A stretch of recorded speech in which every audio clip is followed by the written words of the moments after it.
Good afternoon, everyone. Welcome. I'm Megan Walton, and I'm the CEO here at Southern Maine Agency on Aging. And I want to officially welcome all of you, attendees, presenters, donors, sponsors, and community partners to our 4th annual Charting the Future event held digitally this year. This year, our focus is on social isolation, its health effects on older adults, and staying connected for healthy aging. After a year of lockdowns and necessary social distancing, a year in which we spent more time talking to our loved ones over digital channels and mobile screens instead of sharing a meal and a hug, we all experienced different degrees of isolation and loneliness. But for older adults who were in the highest risk group for COVID-19 infections, these experiences sometimes meant they would not see or talk to another person in person for days, even weeks. The broken social connections had a profound effect on their health, especially noticeable among those who were not in good health even before COVID. During the pandemic, we as an agency found new ways to continue our services and programs and ensure that our clients were okay and holding on. As you will hear in our new impact video today, Meals on Wheels alone doubled its deliveries in a matter of weeks after the first lockdown. Our in-person health and wellness classes quickly transitioned to virtual, and we added tech training videos and phone instructions to help our clients stay active and stay in touch with family and friends. Our Southern Maine Agency on Aging Phone Pal volunteers and resource specialists provided invaluable emotional support and directed our clients to services they needed. As it has always been part of our mission, through the pandemic, our programs and services provided security and a sense of community and belonging for our clients and their care partners.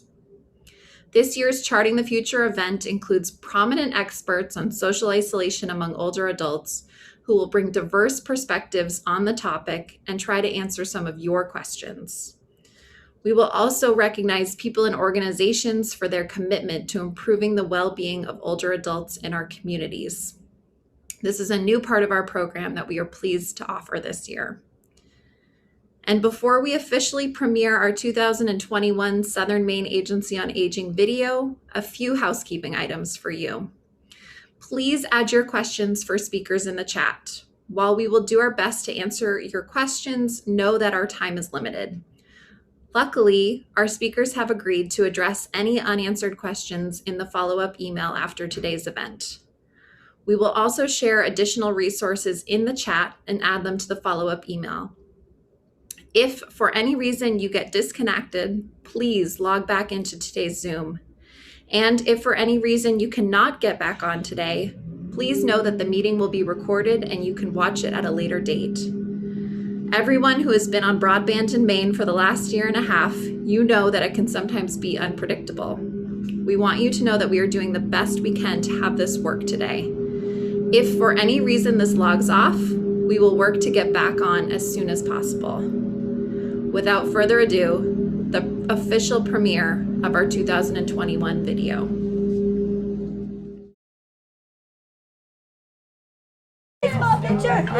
About 2 or 3 days before you open, less than a week, I got an email from Marilyn. I said, oh, they're not going to open. But that's not what she said. She was reminding me of the things I needed to bring. I'm saying, Ruthie, they're going to open. No, I know she was happy, but I was thrilled. People need to know that SMA is growing and that we're making a concerted effort to reach out, to get to more communities, to address more issues. And we've now moved on site here in Biddeford at the CML Cohen Center. What we love about this space is that it is so client-centered. For anyone who comes here to visit or brings a loved one here, it just has a really warm and welcoming and open environment. It makes me smile when I feel like I've been able to help people who were feeling at sea before, trying to be able to make things clear for people and make people so they're not so anxious about what's going on in life. Our volunteers are very much the fabric of our agency. One of the incredible things during the pandemic was our agency's response to the community need. So we, within a matter of weeks, almost doubled our production for Meals on Wheels. I'm a people person. If somebody needs help, I'm going to try to help them out the best I can. I start from here, I pick up the meals, which is quite a few bags. I pack them in my car, then I take them down to Old Orchard. It's vital in providing homebound seniors with a nutritious meal. It's beneficial to the senior themselves and to any family caregivers that may be providing care to that person. Sort of reduces caregiver burden, but also helps the senior to sort of maintain independence and dignity in being able to warm up a meal for themselves if they're not able to prepare one on their own instead of having to rely on somebody else.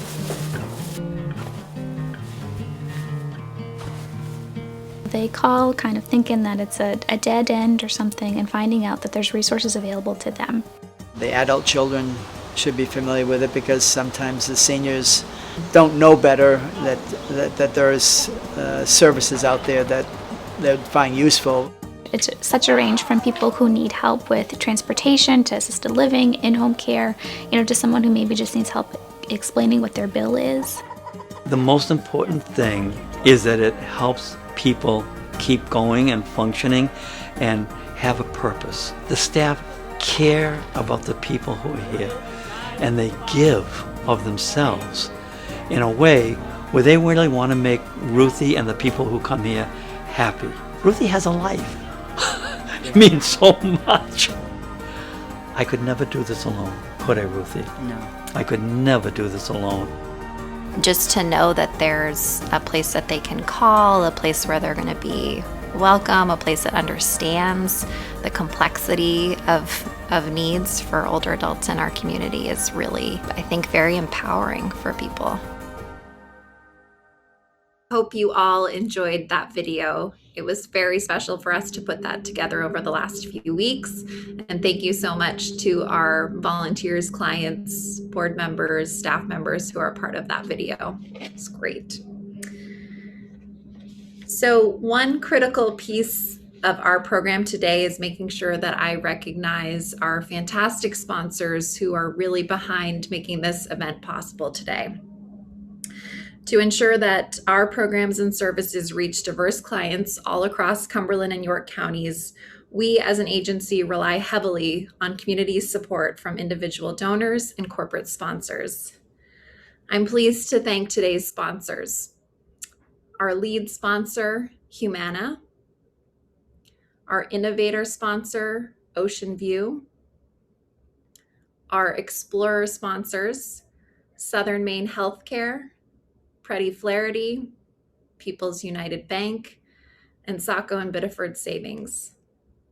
And thank you to our steward sponsors, Gorham Savings Bank, the Bolus Company, Kennebunk Savings, Tufts, Summit Natural Gas, Barry Dunn, and Harvard Pilgrim Healthcare.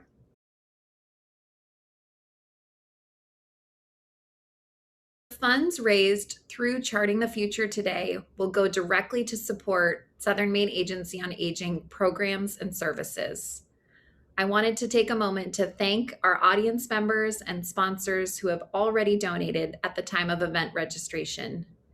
If you have not yet donated but are considering making a donation, I wanted to let you know about a special matching gift challenge today. Thanks to the support of our matching pool donor, every donation of $250 or more made today will be matched with an additional $250. This is a tremendous opportunity for our agency and for our audience members. We are actually going to go ahead and put the link to our donation page right in the chat today. And you can also see that there's a phone number there as well. If you'd like to go ahead and make a donation right now, we wanted to provide that opportunity for you. So take a look right on the chat today if you want to do that.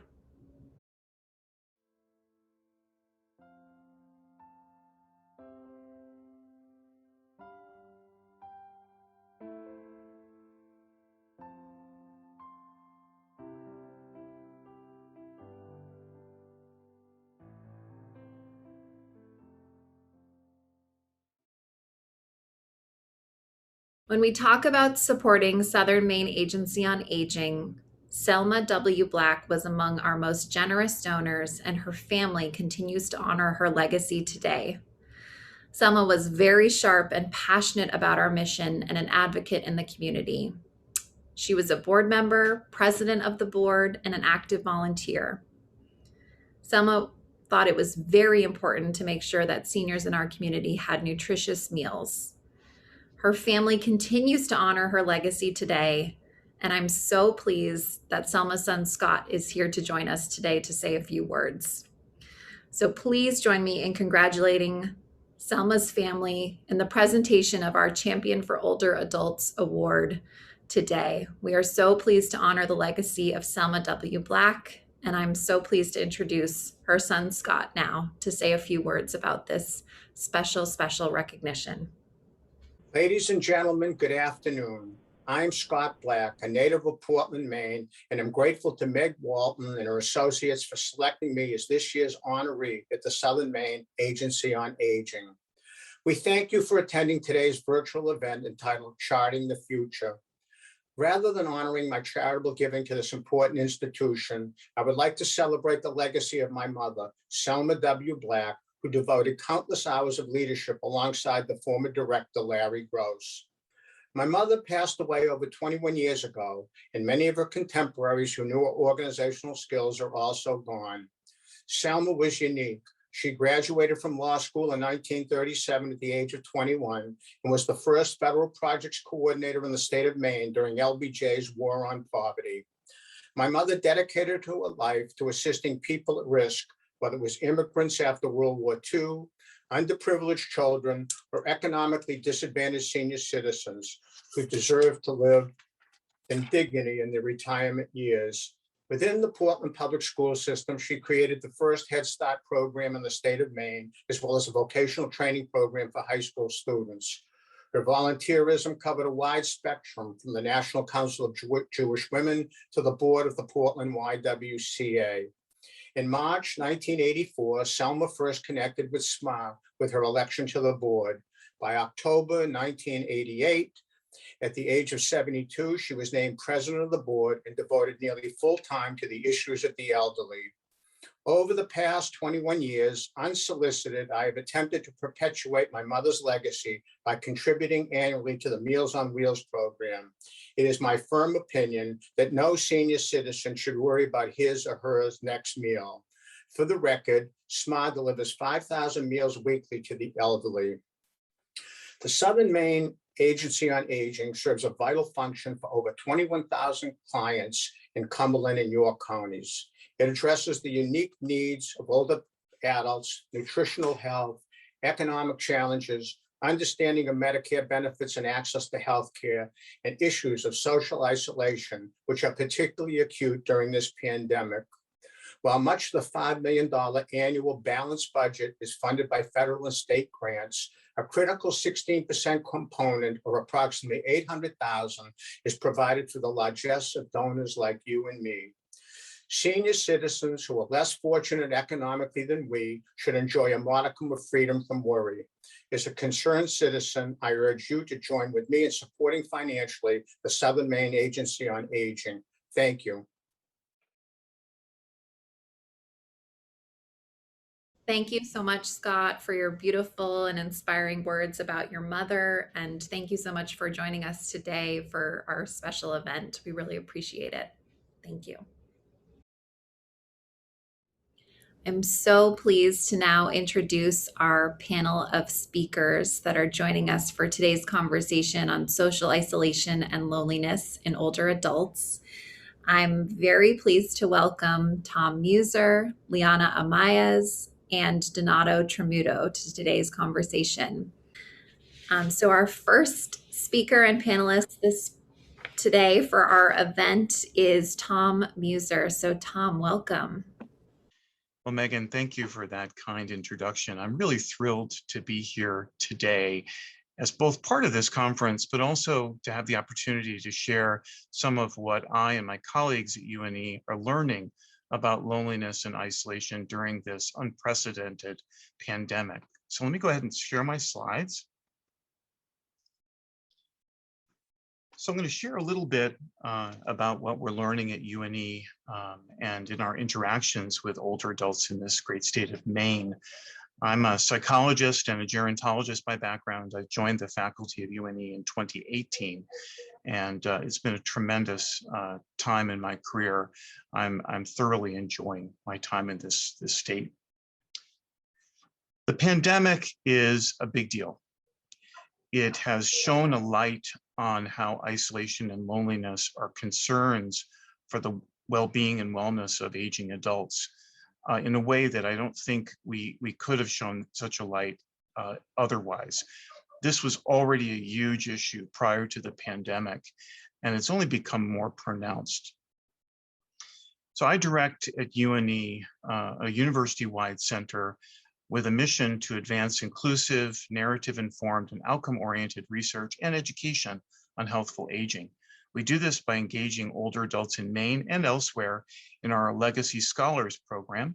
We also do this through partnership, and we're guided by pillars or thematic pillars that reach across disciplinary lines. We're all about interprofessional work at UNE. The Legacy Scholars program really harnesses two interests and needs of older adults. One, the interest and need to give back, generativity, but also the interest in fellowship and staying connected with other people. And so our Legacy Scholars prior to the pandemic met for monthly coffee events. In fact, the picture on the screen is our event right before the pandemic started in February of 2020. And our scholars complete an annual survey, some of which data I'm going to present today. They also engage with our students and are part of a lifelong learning community that is an expression of UNE's identity as an age-friendly university. We engage Legacy Scholars from the age of 55 to as old as the person might want to be to participate. So our oldest regular participant right now is 96. About 73% of our participants are women. During the pandemic, we have shifted to be an online center. This is me at my home computer. We started a weekly peer support group, or we call it Peer Connections, that still meets to this day. And we host other online education programs that link students and older adults around education and conversation. And I welcome anybody who's participating today to get in touch with me to learn about what we're offering at present. So I want to start with some definitions here. We're going to start first with loneliness. And this is a definition by a longtime researcher in the field. And I think it's important that we make a distinction from the get-go about loneliness and versus isolation, because they're similar. They're often used in the same breath, but they really are quite different. So loneliness we can think about in context of a situation experienced by an individual where there's an unpleasant or inadmissible lack or quality of relationship, that you don't have the kind of intimacy and sense of closeness to other people that you strive for, that you yearn for, that you need for quality of life. With respect to isolation, there's a number of ways to define it. Often the definitions revolve around social context or social network, the people that are available to you. So in the second definition here, there's a deficiency of fulfilling and quality relationships, or very few social contexts. In the first definition, an objective lack or limited extent of social context, but basically you feel that you don't have the people that you can reach out to. They're just not there. So isolation is often measured in the context of numbers, whereas loneliness is more of the emotional, psychological response to that lack of contact. They go hand in hand. Right before the pandemic started, or just as it did, the National Academies of Sciences, Engineering, and Medicine released this report that's available as a PDF online, and I can provide a link, that talked about isolation in aging and linked it particularly to premature death, linked it to risk for dementia, significant problem, linked it to a number of health conditions, including coronary artery disease and stroke, that loneliness is something, the experience of which elevates risk for a lot of bad outcomes. And it's something I think that we knew about before the pandemic for sure, but the pandemic has really made it more plain. And I wonder how many people who are being hospitalized, even with COVID, were maybe at greater risk for COVID because of these other health-related factors associated with loneliness. The impacts are significant. So prior to the pandemic, it was estimated that 24% of community dwelling older adults were socially isolated. And in fact, an AARP survey recently showed that as many as 35% of middle-aged to older adults report feeling lonely. So it's a significant public health concern. I'm particularly concerned with respect to groups who may be in double jeopardy, where because of social stigma or prejudice, they may be at a special risk for loneliness, whether they be racial minorities or persons from other marginalized groups like LGBTQ+ folks. So there's different ways we measure this, and what I use in my research is the UCLA loneliness scale, the 8-item version. There's a 3-item version that's very popular. There's also a 20-item version. These are the items from the 8-item, and the higher the score that you get, the more lonely you likely are. Another scale that I use, and this may be a little bit blurry, is the Lubin Social Network Scale. This is a measure of objective isolation. And the idea in this scale is that between family and friends, you respond based upon your ability to connect with these people and the frequency of that connection. And that's a way to express isolation. So you can see just from how these are measured that they're slightly different. So our legacy scholars complete both of these measures along with others. And I want to share with you some of the data from this. These are mostly persons from Maine, and I think it puts into context where loneliness and isolation are during this pandemic. These are all 2021 data, so very much present. So in terms of the UCLA loneliness scale, the range in this sample was from 8 to 27 points. So remember, higher scores indicate loneliness, more loneliness.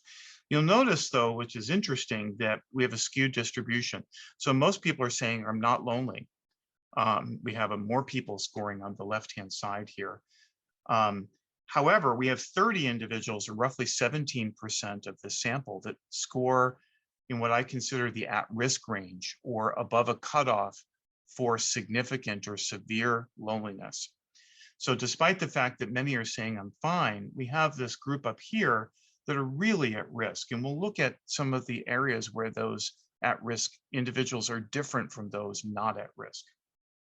If we go to the social isolation scale, this is the Lubin, we again have a broad range. This is more normally distributed. And here the lower scores indicate more isolation, so a smaller number of social contacts.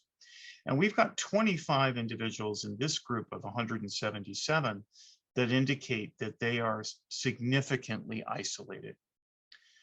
So if we look at just some of the differences between these groups, so let's start with the very lonely on the left.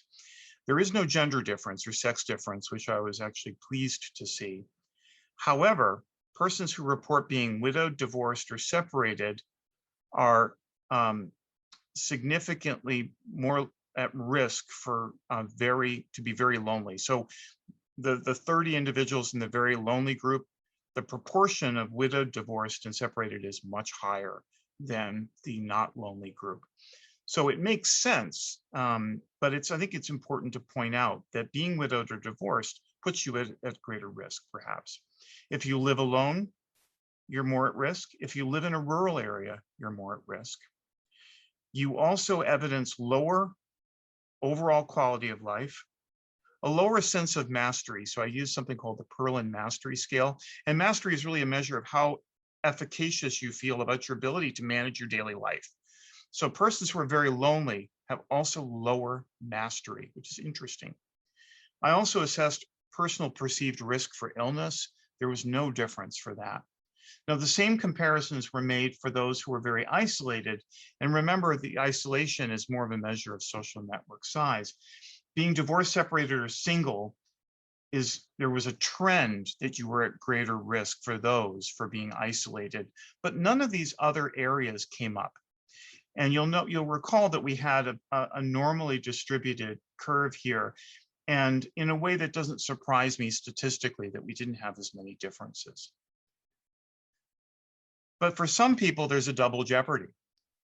And that is, it's possible to be at risk both in terms of loneliness and in terms of isolation.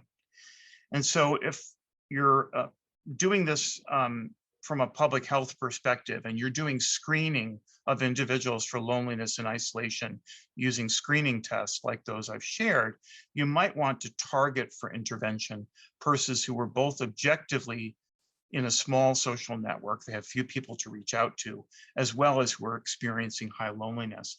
Fortunately, in this study, in this sample, there were only 7 individuals. So this again speaks to how loneliness and isolation don't track together. They're quite different. Now, I ran some correlations because I think correlations are a really nice way of seeing the impacts of loneliness and isolation. So this is a measure of quality of life here. And you'll notice with loneliness, we have a negative correlation, pretty strong one. So as loneliness increases, people report substantially lower quality of life. So loneliness isn't just a psychological state with respect to how you relate to other people. It has this broader impact on how you perceive your overall quality of life. So by reducing loneliness, we improve quality of life. There is a positive correlation with perceived vulnerability for disease, such that the more lonely people believe themselves at greater risk for communicable diseases, COVID and others coming from other people. And I think that's because when you're very lonely, you're likely to feel vulnerable more broadly. The Perlin Mastery Scale, it's very interesting. So we have a very high magnitude correlation here, much as we did with quality of life.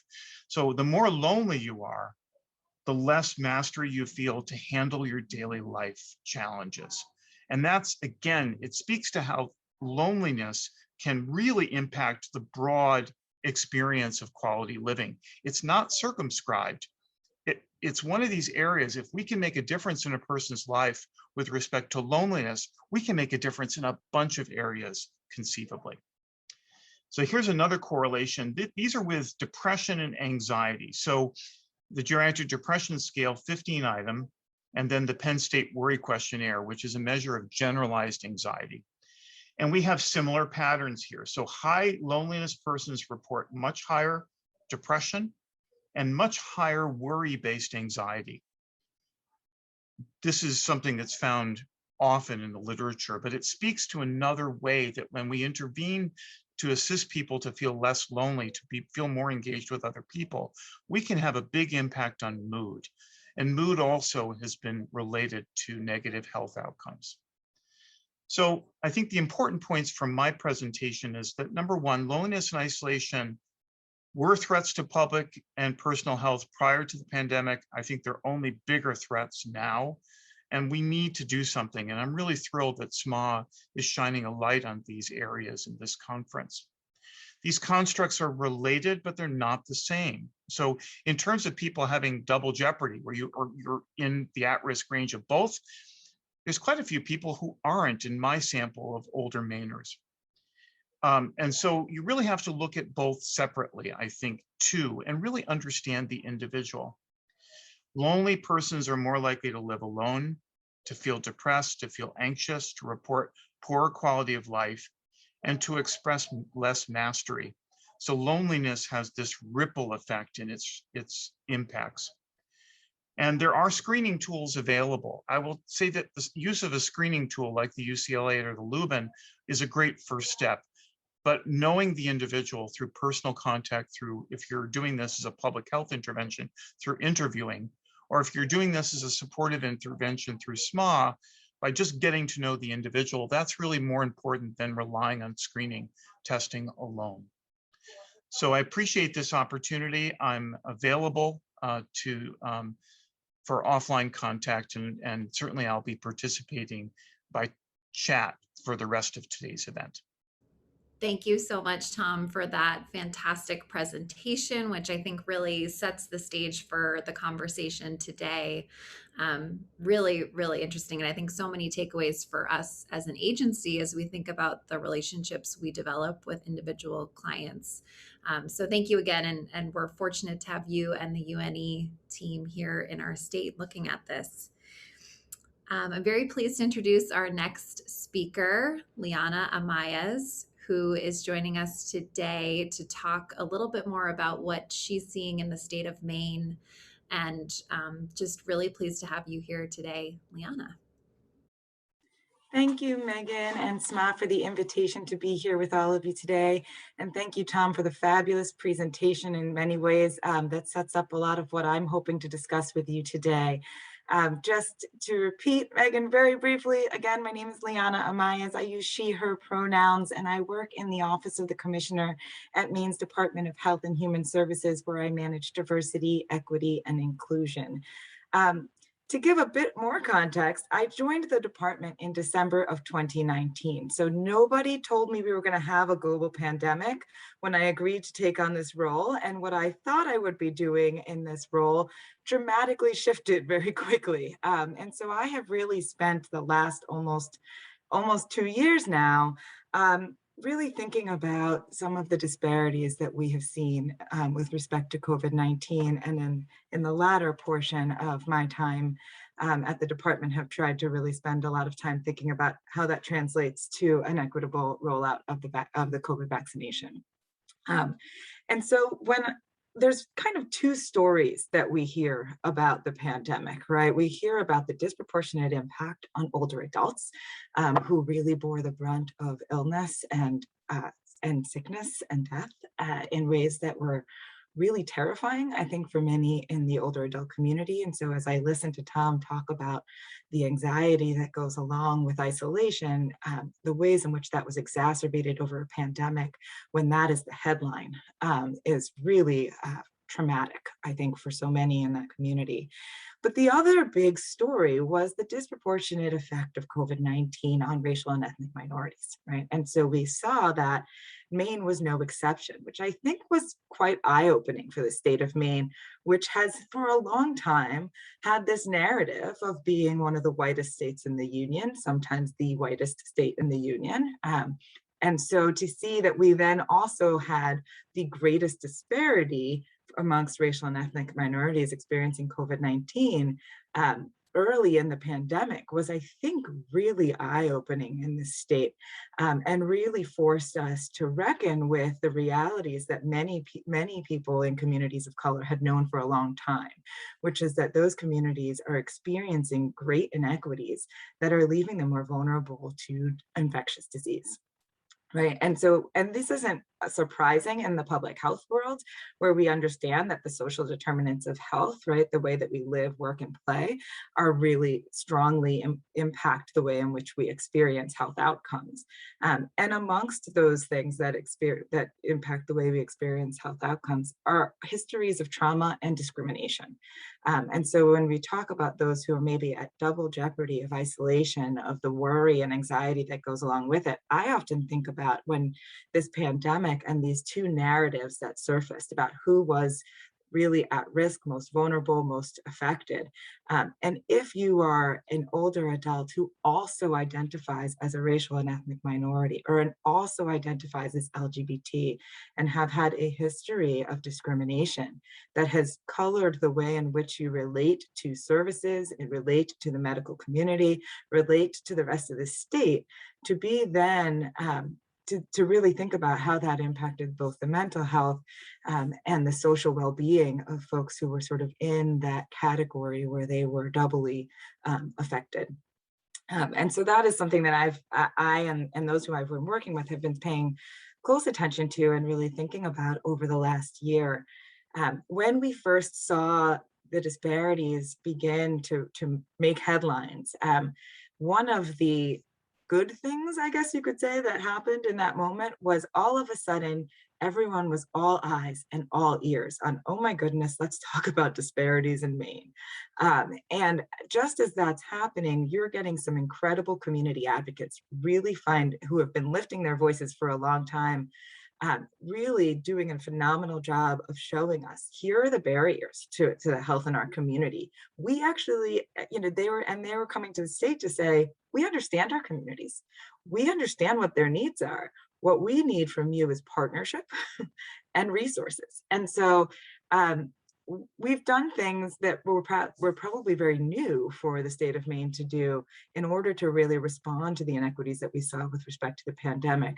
We've established contractual relationships with over 24 community-based organizations that are directly owned and operated by people of the community. And they really have been the front line for us in many ways in dealing with how we do health promotion work, right? Including how do we translate materials and make sure they're getting to folks in the language that they understand in a medium that makes sense to them through trusted partners in voices that they can trust. They've really helped us to assist folks who are needing to isolate or quarantine due to either becoming ill or being a close contact to someone who is ill with COVID-19, and helped us to see what are the barriers to people actually being able to isolate and quarantine, and how can community-based organizations help to alleviate some of those barriers, whether that be bringing folks food, whether that be bringing them to an isolation hotel because they're living in multi-generational homes where there is no place to isolate or quarantine, right? Or whether that be helping them to access other supports for to assist financially during a time where they're unable to work. And so we've really built that partnership. And I will say it's been a challenging road in that people were understandably scared, were understandably upset to see this kind of disparity in their communities. And then we were trying something new, right? The state is not used to partnering in this way. And so we were building something, we were really building the bike as we rode it.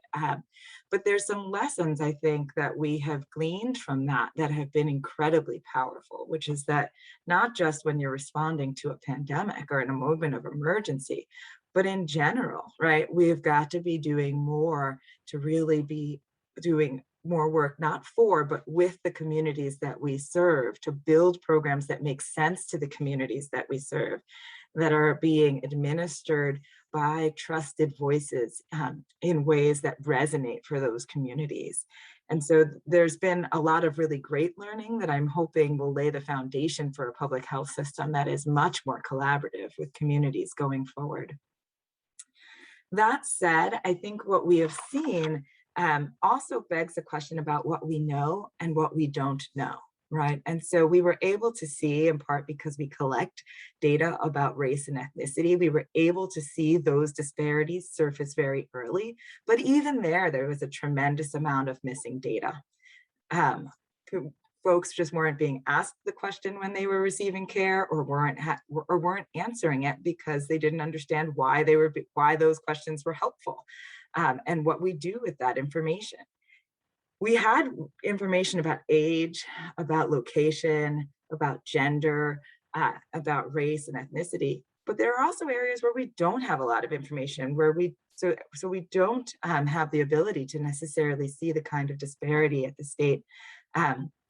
Or even know that it exists. For example, I heard Tom talk about LGBT older adults. We don't collect that data. And so it's hard for us to know and see where those disparities might or may not exist as well. And so one of the other areas that this is really focused on for us is really thinking about what do we know? How can we get better at understanding that and collecting that data so that we can paint a fuller picture and begin to address the disparities that do in fact exist. One of the things that I think went hand in hand with the disparity that we saw in case numbers, however, was that we did not see the same disparity when we moved to looking at deaths from COVID-19. And that's not to say that communities were not affected, but it was not as stark a disparity across racial and ethnic lines. In part, that might be because on average, racial and ethnic groups that do not identify as white skewed much younger than the white population, right? And so what that leads me to think is we have an opportunity here, right? If indeed that population skews much younger in the state of Maine, that will not always be the case. Just as we're seeing nationally, the numbers of older adults that identify as Black, Indigenous, Latinx, Asian are multiplying. And that will continue to happen. And so we have an opportunity as we're building programs to really begin to listen to what the needs are of these communities, which may differ. Because that number has been so small in Maine, that means we haven't necessarily invested in culturally and linguistically appropriate programs for older adults, right? No one has shown the light and said, we really need to put money and resources and time to thinking about what will older communities of color need in our state to maintain a sense of social connectedness as they age. And so I do think we have this really unique opportunity, and hopefully some of the relationships that we've built out of necessity in the last couple of years will help us to be able to think about how we strengthen those supports for older adults of color, older adults who identify as LGBTQ, older adults who are living in low socioeconomic status, rural adults, begin to think about how we meet their needs, not just by making sure that our programs are accessible to all, but by making sure that they are tailored to the unique needs of those communities. And that has been another really tremendous lesson for us. Many of the organizations that we have partnered with, they've really spanned. We have partnered with organizations representing LGBT individuals, organizations representing rural individuals, organizations representing racial and ethnic groups, especially New Mainer groups. And what we have heard consistently is what works for everyone does not always work for us. This was not built for us, and in a moment of emergency, when we don't have a connection to certain services or don't have a connection to particular avenues of information, the time of emergency isn't the time to build those connections. It's the time to tap into the places that we do have trust. And to really begin to figure out how we move programs toward those communities, not bring communities to them, but move the programs toward communities and really build them of the community. So I do think there is a tremendous opportunity for us as a state, for us as providers, and agencies focused on older adults to think about how do we collaborate now with those communities, even if some of them in our area aren't older or have very small older adult populations, right? Are we establishing those relationships? Do we understand the unique cultural and linguistic needs of the population that will be aging in our areas? How do they connect with services, with medical care? Who are their trusted voices, right? Is that faith-based communities? Is that ethnic community-based organizations? Are there places where folks already have a sense of connection? And how do we begin to meaningfully partner and continuously resource those so that as members of those communities age, we can maintain their sense of connection and trust, and hopefully won't find ourselves trying to figure out and create those connections during another emergency. So with that, I am here and happy to take questions and look forward to hearing from our last presenter as well. So thank you. Liana, thank you so much for sharing your remarks with us today. It was fascinating to get an update from the state and to know where we are. Thank you so much for sharing. And it's now my pleasure to introduce our third and final speaker for today's event. Donato Tramuto is joining us today. He is nationally known. He's a published author, a business leader, and an activist, especially in the space of senior care and making sure that our seniors stay connected with one another. So welcome, Donato. Thank you, Megan, for that wonderful introduction, and to your wonderful staff for inviting me to participate in today's event. And of course, I am so pleased to be part of this amazing program today, and to join Liana Amaze and Dr. Tom Musser. So it is an honor to be here to discuss a very important topic. Our fellow New Englander, the poet Emily Dickinson, called loneliness a horror. It's a stark description that appears in one of her better known poems, The Loneliness One Dare Not Sound. Some say she likens being lonely to being buried alive, and I agree because I know. The poem is a brief, haunting piece, rich in humanity and humility. She reminds us that to feel the pain of loneliness is to be human.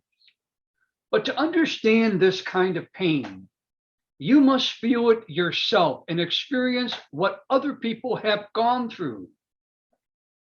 I think this age-old universal wisdom, in modern times, it is something credited to a popular and influential faith leader, the Dalai Lama. There is a story of a boy who learned these ancient life lessons at the age of 8. An ear infection robbed him of his hearing. Gone totally were the simple, happy sounds of childhood, a songbird in spring, a puppy's playful yap, a bumblebee at work, a mother's loving voice. For nearly a decade, this boy endured no fewer than 5 experimental surgeries. He was ridiculed and bullied by his peers, friends, and even family members. His hearing loss was so severe that he failed the 5th grade. Finally, surgery worked. However, when the bandages were removed from his ears, the horror of not hearing was replaced by the horror of hearing himself speak. He could not pronounce his R's or W's. Many believe he had a learning disability. As luck would have it, his sister-in-law was a speech pathologist at the local university. The boy got help. He recorded his speech every single day, repeating the words and sounds. He made real progress. He taught himself to speak again. The boy brought this tenacity to college admission offices, but they concluded he was disabled with low academic potential. However, he convinced one university the label was neither fair nor appropriate. Pain infused that boy with strength, which he used to graduate summa cum laude 4 years later. Despite being voted the most likely not to succeed, the boy went on to become a successful business leader, a published author, and a global healthcare activist. Friends, that young boy was me. My isolation in those precious, brief, young years was total. Emily Dickinson was right. It was a horror. I never knew it would last into my 6th decade, and it took the solitary confinement of this pandemic to teach me that it can swirl back up out of the past. COVID-19 has been a fierce instructor and equal opportunity jailer that has affected us all. Just 18 months ago, nobody would imagine a world that masked our smiles and outlawed hugging, handshaking, touching, and proximity to all people, save a few, in something strangely called a pod. Science tells us that touch triggers endorphins, and that the absence of hugs and handshakes has elevated a condition psychologists call skin hunger. That's a pressing need for physical contact. If you're in my age cohort, this all sounds like the dystopian novels of Kurt Vonnegut and H.G. Wells, the stuff of high school reading lists. I have been at work on the challenges of rural aging, isolation, and being lonely for nearly 7 years. And I have found professionals like you who find inspiration in great leaders like my lifelong hero, Senator Robert F. Kennedy, who once famously quoted, quote, "I dream of things that never were," and ask, why not? I am grateful to be among motivated, why not kind of professionals like you, seeking to demystify the social determinants of health. If I have been fortunate to have had your presence at previous speaking engagements, you might remember that about now, I'd be calling for a group hug. Circumstances won't enable that today. Hugging is a warm human tradition that has long nurtured us. A warm embrace is really about souls coming together. And souls united in good cause and sound purpose can defeat all manner of social ailment. I am so profoundly grateful that science is tossing us the keys to get out of the worst of the pandemic. Johnson & Johnson, Pfizer, and Moderna, science is helping us to win the front end of our battle against the virus and isolation mandates. But what about the long game? How to mitigate the problems of isolation and loneliness that are being compounded by new century factors of demographics, technology, and human mobility, particularly among the elderly.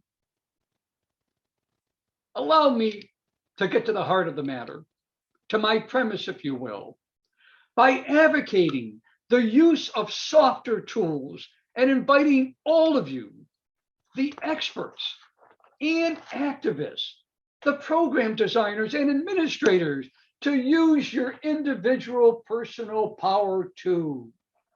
You can build trust and make human connections through stories and storytelling.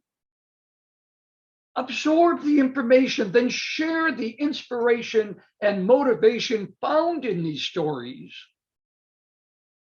In the thinking and rhetorical skills of great poets, philosophers, and leaders, and even the stranger beside you. Through the agency of their thoughts and words and deeds, you can mitigate the problems of human isolation and loneliness the old-fashioned way, one person at a time. Share stories and listen deeply to those stories. I bet today, before I started to speak, you had a certain bias perhaps about me. I hope that you have shelved those biases now that you know my story. Maya Angelou, a great modern poet who passed in 2014, once said, "There is no greater agony than bearing an untold story inside you." I've encouraged that people who have wealth and fame are opening up with their stories too. The young actresses, Jennifer Lawrence and Emma Stone, have courageously shared their loneliness and mental health struggles in public. The stand-up comedian Patton Oswalt, who lost his wife, has been bravely and beautifully open about his pain and his depression, as has a star with the sunshine smile that dazzled my generation, Marie Osmond, who tragically lost a son. Even a historic leader of strength and consequence, Dr. Martin Luther King Jr., struggled with depression, attempting childhood suicide after the death of his grandmother. Through the course of my own life, I've come to respect the emotional power of a personal story. Honestly told, it builds trust and opens up a world of opportunity. Given the levels of celebrity and public admiration these lonely souls achieved here on earth, you would expect them not to be lonely. So we should ask ourselves, who might be suffering? A family member, a neighbor, a co-worker, perhaps someone who is in this audience today. We need to take the time to pull their stories out. If we do not ask, we will not know. We can be a frontline champion of human connection and connectivity. We can be Olympic grade champs if we practice what I call good story health. But it takes some time and work. Let me explain. In my pre-pandemic speaking days, in front of audiences, face to face, I made it a point to ask people to put their hands up if they had ever felt lonely. Across the many speaking engagements, I found that there were not many hands held up high. People don't like to admit that they are lonely, particularly successful, engaged people like those who make our assembly today. It seems we fear that others will think there is not only something wrong with us if we are lonely, but something deeply wrong. I know for a fact that many of you are lonely. I have felt loneliness. Despite my sitting on 9 different boards, chairing 2 not-for-profit foundations that I have founded, authoring several books, I have had moments of loneliness. And I am not afraid now to admit it. Yet I don't begrudge nobody whose shyness about admitting it, because I know that it takes time and we must make it comfortable for people to share their stories.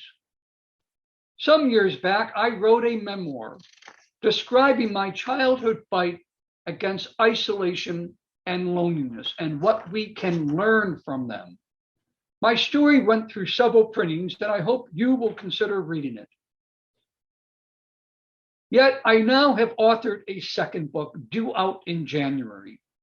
It promotes the value of compassionate leadership in businesses and institutions, and it is titled The Double Bottom Line: How Compassionate Leaders Captivate Hearts and Deliver Results. You see, in big businesses, they sometimes call their public shares their currency. In my new book, I propose that compassion and kindness are the new currencies of the new century.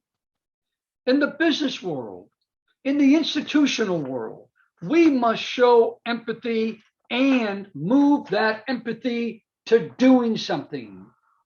My book explains why and how compassionate and empathetic leadership can build the bottom line. It connects the dots. Friends, you can connect the dots by being compassionate and empathetic, not only at the program level, but also at the retail level, one human being at a time. We can reach out to strangers and friends alike, one-on-one, and ask a simple question: are you lonely? These are not always easy conversations to have. Often people keep their stories or loneliness buried in shame or denial, as I have suggested, or as a coping mechanism. Here's a tip. Sometimes getting them to talk honestly about themselves starts with being a little bit vulnerable yourself, like I just explained a few minutes ago. Open up, be vulnerable, love who you are. The only person never to leave you is yourself.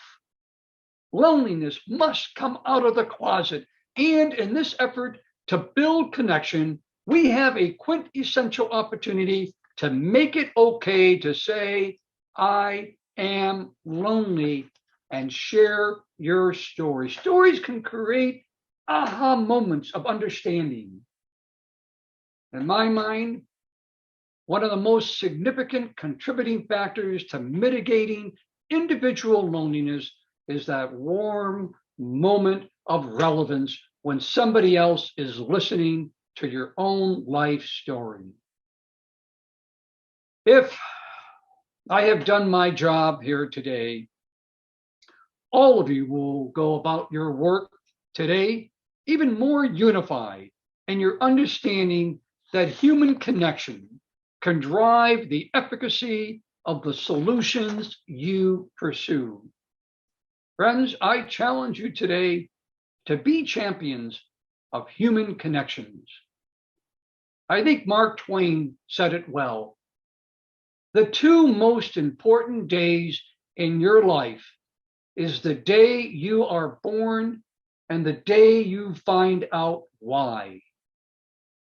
Let today be the moment you discovered your next why in your life to make the world less lonely. Thank you.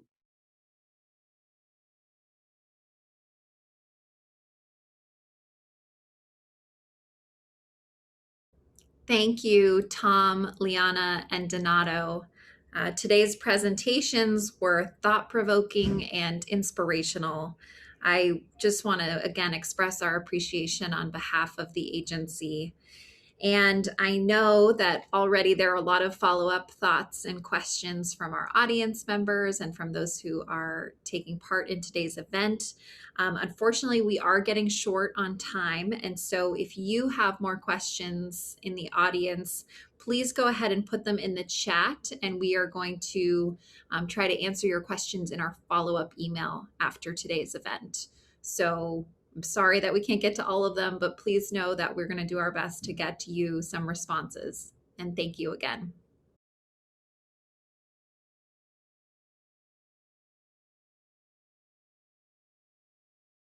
We are so pleased this year to be able to have special recognition of volunteers and family members and also of our community partners. Thank you again to Scott Black, who joined us earlier, for the Selma W. Black recognition in her memory and her legacy. And now I'm thrilled to introduce two new awards this year: Volunteer of the Year Award and Community Partner of the Year Award. We're going to start with the SMAA Volunteer of the Year Award. And this year, the award is going to Deb Baginski. Deb, Deb has been an incredible asset to the Southern Maine Agency on Aging team since she joined as a volunteer in 2017. Her dedication of leadership, time, caring, and skill has served our organization in a myriad of important ways. Deb has been involved in two important leadership roles. As the Phone Pal coordinator, she was instrumental in establishing a service enterprise Phone Pal reassurance program for isolated older adults in our Meals on Wheels program. Most recently, Deb has volunteered as the Matter of Balance coordinator. which means she helps to train and support other volunteers, leads classes, and works tirelessly to organize class logistics, promote the program, and advocate for participants. Deb is a kind, knowledgeable, and welcoming resource for her teammates, an inspiration to fellow volunteers and staff alike, and she is a caring, encouraging advocate for our clients. Thank you, Deb, and please join me in thanking Deb for her years of service to the agency.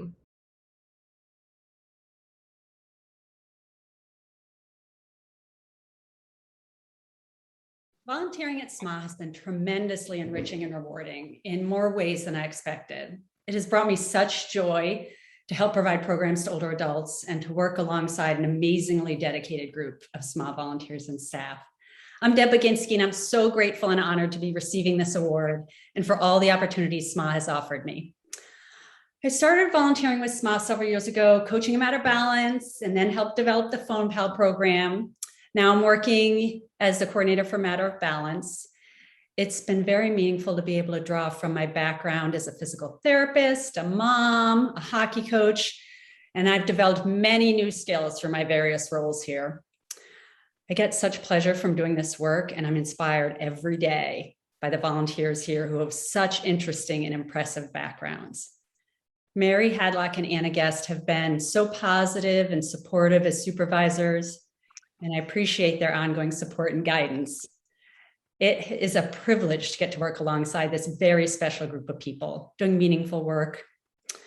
Volunteering for SMA has been a truly wonderful and challenging opportunity. Thank you so much.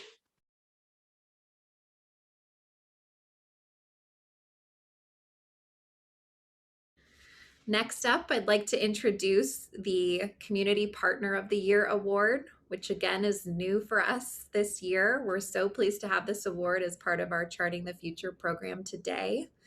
And I'm very pleased to announce that Northern Light Home Care and Hospice is the Community Partner of the Year. When the first vaccines were approved, we as an agency knew we needed to create a process in which we would ensure that our most vulnerable community members had access to the vaccine. Southern Maine Agency on Aging focused specifically on older adults who had limited access to online registration or those who were unable to make an appointment over the phone or online. And through our partnership with Northern Light Home Care and Hospice, we were able to serve over 1,600 individuals in ensuring they made a vaccination appointment, and we also coordinated hundreds of in-home vaccinations for older adults who were not able to leave their homes. For that, we are so pleased to recognize Northern Light Home Care and Hospice as our Community Partner of the Year. And I know that Colleen is able to join us to say a few words about this award and the partnership. So thank you so much, Colleen, and welcome. We're excited to hear from you.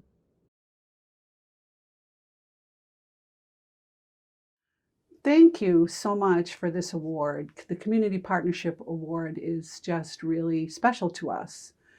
I was thinking about back in January of 21 when I received some communication from Paul Saucier at the Office of Aging and Disability, and he said, you really need to meet Megan Walton. She's the new leader for SMAA, and I think that you could work very well together. If you think back in January, during this really difficult pandemic, we had been testing community members, testing facilities. We had been caring for the sick and the dying at home, but we also knew we needed to pivot to do a mass vaccination of our community. And for those of us at Northern Light Home Care and Hospice, and I know all of you at SMAA, our populations are quite unique, and trying to be there for our elders who may not have had access to computers to register online, or just to really maneuver through the complexities of all of that, who were living in fear and living in isolation. So coming together with the volunteers at SMAA and our teams, we pulled off something pretty amazing for our community. We worked as one. Your folks did the registrations and we delivered the vaccines, and together we vaccinated thousands of people in Cumberland County. As we move through this pandemic, we will continue to partner together, because what we did during this really difficult time demonstrated the importance of community partnership. So we look forward to a really bright future together with SMAA and Northern Light Home Care and Hospice, and we thank you so much for recognizing the work that we did together during this pandemic.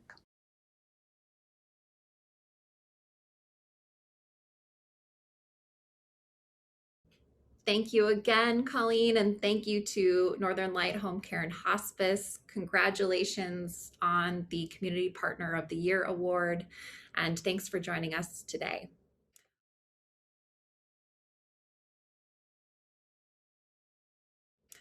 When we were working to produce the impact video that you saw at the beginning of today's program, we really wanted to share the breadth and depth of our work here at the agency.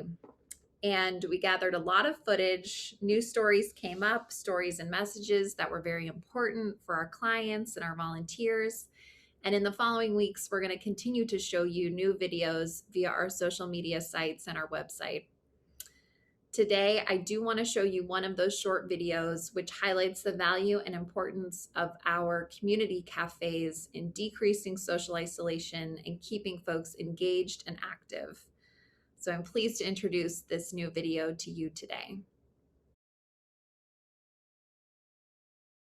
I started out as a stranger to them, just as they started out to me. I'm a volunteer at SMA. I, at the moment, am a co-host of a program that we call Conversation Cafe. We talk about all kinds of topics that sometimes they're just icebreakers and silly sometimes. They know that they can count on our being on the air without fail every Friday morning at 10:30.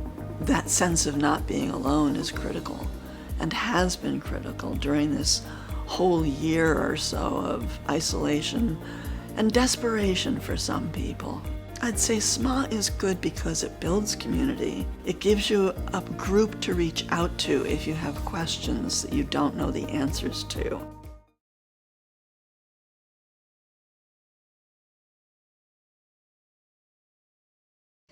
I hope you enjoyed that little vignette about our community cafes. We're so pleased to have this program as part of our agency offerings.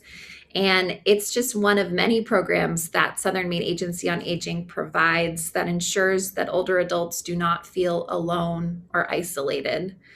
Meals on Wheels, Tai Chi for Health and Balance, Navigating Medicare, direct services for clients who need support from our resource specialists. These are all examples of programs and services we provide. And please know again that all proceeds raised today from the event will go directly towards Southern Maine Agency on Aging programs and services. So once again, please consider supporting our mission today. And as I shared earlier, we have a very special matching challenge made possible. And every donation of $250 or more made in conjunction to today's event will be matched with an additional $250. So there's no time like the present to make your gift to the agency today. I would like to officially thank all of you who joined us today. Again, if you have not donated yet, we put that in the chat again, and there's a phone number as well.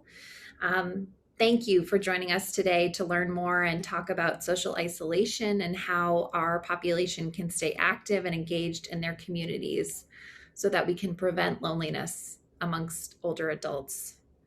Thank you so much to our presenters today, Tom User, Liana Amaez, Donato Tramuto. Thank you and congratulations to those who received awards. Thank you, Scott Black, for joining us. Thank you to Deb Baginski. It was great to see Colleen at Northern Light. It was a fantastic event today and really just again brings home that our work is not possible without community support. Whether you're a local partner that helps us, whether you're a volunteer, whether you are an individual donor or a corporate sponsor, please know that we can't do this work alone. And I just want to officially thank everybody for joining us for our 4th annual Charting the Future event. And we can't wait to see you all again in 2022. Have a wonderful day.